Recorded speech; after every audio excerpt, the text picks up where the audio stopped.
Hey guys, in this video we're gonna go over how to withdraw money from a merch by Amazon.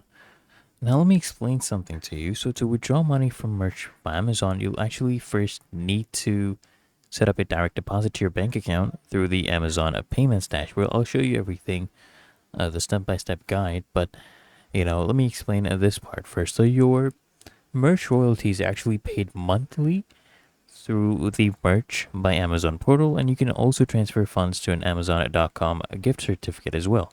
So let's go over a more detailed breakdown, right? So first you need to go to payments, so navigate to the payment section within your dashboard, set up your payment method.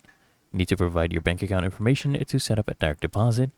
And once your bank account is verified, you can initiate a transfer to your bank account and then just go ahead and check your balance and payment schedule, right?